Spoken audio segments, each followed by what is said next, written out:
یہ عربی لفظ حرب مقدسہ موجود ہی نہیں ہے. اسی لیے جہاد کے معنی حرب مقدسہ یا ہولی وار یا پاک جنگ نہیں ہے. جہاد کی معنی ہے جد و جہد. اور لوگ یہ سمجھتے ہیں کہ جہاد کی معنی ہے قتل کرنا. قتل کرنا کی معنی ہے قتال. اور ایک ٹائپ کا جہاد قتال بھی ہے، لیکن سب سے بہترین جہاد ہے اپنے غلط نفس کے ساتھ جہاد کرنا اللہ کے راہ میں. وہ سب سے بڑا جہاد ہے. اور ایک ٹائپ کا جہاد، وہ جہاد ہے قتال. اور جب آپ قتال کر رہے ہیں حق کی راہ میں تبھی کہہ سکتے ہیں وہ قتال فی سبیل اللہ ہے. اور جب ہم قرآن مجید پڑھتے ہیں اور حدیث پڑھتے ہیں تب ہمیں جہاد کی صحیح معنی معلوم پڑتی ہے. اللہ تعالیٰ قرآن مجید میں فرماتے ہیں سورہ حج میں سورہ نمبر 22 آیت نمبر 78 میں اللہ تعالیٰ فرماتے ہیں کہ جہاد کرو جس طریقے سے آپ کو جہاد کرنا چاہیے، ڈسپلن کے ساتھ اور صحیح طریقے سے. اور اللہ سبحانہ و تعالیٰ نے آپ کو چنا ہے اور آپ کے لیے دین میں مشکلات نہیں ڈالی. جی خوش آمدید دوستو، امید کرتا ہوں ویڈیو آپ نے پوری دیکھی ہوگی اور آپ کو پسند بھی آئی ہوگی. دیکھو، اگر آپ دنیا میں آبادی کو دیکھیں تو آبادی دنیا کی وہ تقریباً بڑھ رہی ہے. اموات کی شرح بھی زیادہ ہے لیکن پیدائش کی بھی زیادہ ہے. اب اگر آپ دنیا میں دیکھیں تو دنیا میں کل میرے خیال سے 200 یا 200 سے زائد ممالک ہے. ان میں سے 52 ملک جو ہے 52 ممالک وہ اسلامی ہے، اسلام کے لحاظ سے، یعنی اسلام ان میں پھیلا ہوا ہے. تو یہ بھائی کہہ رہا ہے کہ دنیا میں 130 کروڑ کی آبادی جو ہے نا وہ مسلمانوں کی ہے، لیکن کسی ملک میں اسلام کا قانون نہیں ہے، قرآن کا قانون نہیں. کیا وجہ ہے؟ تو جواب یہ ہے کہ پاکستان کو اگر آپ دیکھیں، آپ برصغیر میں آپ پاکستان دیکھیں، اسی طرح ملیشیا دیکھیں، انڈونیشیا دیکھیں، ترکی دیکھیں، یہ ایسے ممالک ہیں جو اسلام کے نام پر بنے ہیں اور ان میں اسلام کا جو مذہب ہے وہ سب سے زیادہ ہے. تو وجہ یہ ہے کہ مسلمان اپنے دین پر پوری طرح عمل پیرا نہیں ہے. مسلمان یہاں پر جو ہے نا چشم پوشی کرتا ہے، ہر ایک چیز میں چشم پوشی کرتا ہے. نماز پڑھتا ہے تو نماز بھی پورے صحیح طریقے سے نہیں پڑھتا جس طرح کے نماز کا حق ہے. رسول اللہ صلی اللہ علیہ وسلم کی حدیث ہے کہ آپ ایسے نماز پڑھو جس طرح آپ مجھے دیکھتے ہو. لیکن ہم مسلمان نماز پڑھتے ہیں جلدی اور اسی طرح نماز میں یہ ہم سوچ و فکر کرتے ہیں دنیا کے بارے میں، دنیا کے حالات کے بارے میں. لہٰذا یہ عمل ہمارے لیے کبھی بھی قابل قبول نہیں. اسی طرح بھائیو دوستو، اس کے علاوہ اگر کوئی بندہ نماز میں اونچ نیچ کرے، نماز سے چوری کرے تو یہ سب سے بڑا مجرم ہے. ایک دفعہ رسول اللہ صلی اللہ علیہ وسلم نے صحابہ سے فرمایا کہ سب سے بدترین چور کون سا ہے؟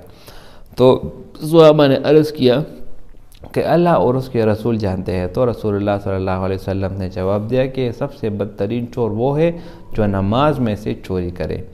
تو صحابہ نے کہا کہ یا رسول اللہ نماز سے چوری کس طرح ہوگی؟ تو اس بھائی نے تو رسول اللہ صلی اللہ علیہ وسلم نے جواب دیا کہ اگر اس کے نماز میں قیام، رکوع، سجدے یہ ٹھیک طریقے سے نہ ہو تو یہ نماز میں چوری کے زمرے میں آتا ہے. تو بھائیو دوستو، ہماری نماز میں جان نہیں ہوتی، ہماری تلاوت میں جان نہیں ہوتی، ہمارے اعمال جو ہم کرتے ہیں نیک اعمال اس میں اخلاص نہیں ہوتی. یہی وجہ ہے کہ ہمارے ممالک میں، ہمارے ملکوں میں قرآن کے قانون وہ نافذ نہیں ہو سکتی. منافق قسم کے لوگ، منافقت ہم میں پائی جاتی ہے اور اسی طرح ہمارے قول اور فعل میں تضاد ہے. ہم کہتے کچھ ہیں اور کرتے کچھ ہے. تو یہی وجہ ہے کہ ہم مسلمان دن بدن زوال ہو رہے ہیں اور دن بدن ہم ضلالت کی طرف بڑھ رہے ہیں. اگر ہمارا قول اور فعل یکساں ہو جائے، ایک جیسا ہو جائے، تو جس طرح رسول اللہ صلی اللہ علیہ وسلم نے صحابہ کو متحد کیا اور اسلام کو پوری دنیا میں پھیلایا، تو یقیناً وہ وقت ہم پر بھی آ سکتا ہے. لیکن افسوس کہ ہم مسلمانوں میں اتحاد نہیں ہے. وَاعْتَصِمُوا بِحَبْلِ اللَّهِ جَمِيعًا، صرف اس ایک آیت پر اگر ہم مسلم اکتفا کریں تو یہی وجہ ہے کہ ہم اسی پر اکتفا نہیں کرتے، اسی وجہ سے ہمارے اندر جو ہے نا یہ چیز عام ہے، اور ہم جو ہے نا یہ یعنی ہمارے اندر وحدانیت اور یکسانیت ہمارے اندر نہیں ہے۔ تو یہی وجہ ہے کہ پوری دنیا میں کہیں پر بھی قرآن پر 100% عمل نہیں کیا جاتا، اور ڈاکٹر ذاکر نائک نے بھی بہت بہترین جواب دیا۔ امید کرتا ہوں ویڈیو آپ کو پسند آئی ہوگی۔ اگر ویڈیو آپ کو پسند آئے تو اس چینل کو سبسکرائب کریں۔ بہت شکریہ۔